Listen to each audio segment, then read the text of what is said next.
जाते तेव्हा दुपारचं जेवण तिथेच होतं, पण मग रात्रीच्या जेवणाचं काय?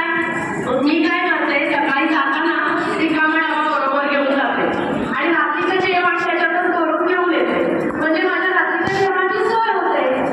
ही माझी सवय सगळ्या लोकांना माहिती आणि म्हणून तर माझं नाव डब्बा नलिनी किंवा डब्बी नलिनी असं आहे. आता परवाचीच गंमत बघा ना, आमच्या व्यंकटनाची बायको वीणा तिने मला त्यांच्या मुलाच्या भाषाचं आमंत्रण दिलं.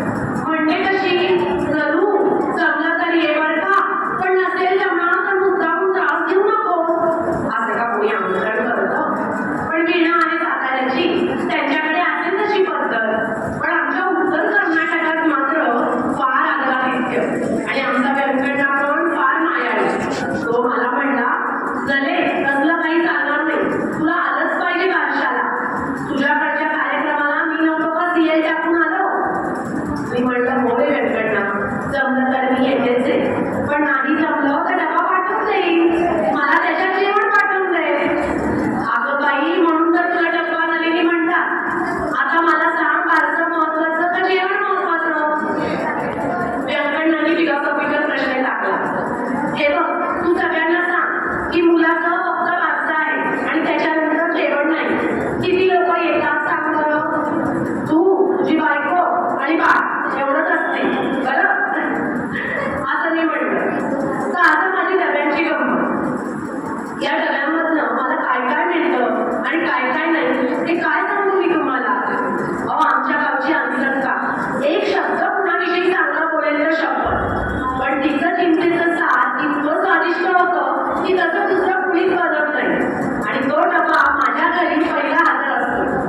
गंगाबाचं कसं, दोडक्याची भाजी करण्यात गंगाबाचा हात कुणीच धरणार नाही, पण ही गंगाबा इतकी चवदार आहे की हाताला धरून कोणालाही बाहेर काढू शकेल. असो, तर माझ्या घरी असं निरनिराळ्या डब्यांचं संमेलन भरलेलं असतं. स्टीलचे डबे, काचेचे डबे, डब्बरवेलचे डबे, प्लॅस्टिकचे डबे, उभे डबे, चपटे डबे, आडवे डबे, गोल झाकणांचे, रंगीत झाकणांचे, असे विविध प्रकारचे डबे माझ्या घरी सुखाने नांदत असतात. कुठल्याही समारंभाला जायचं म्हणलं ना की माझी पहिली घाई काय असते की रिकामा डबा शोधणे. तो रिकामा डबा घेऊन मी संमेलनाच्या ठिकाणी किंवा समारंभाला जाते. गेल्या गेल्या तिथल्या आचार्याच्या ताब्यात माझा डबा देते. बहुतेक सगळ्या कार्यालयातले आचार्यही मला ओळखतातच. तसंही आमचं गाव छोटं आणि लोकांना माझी ही सवय माहिती.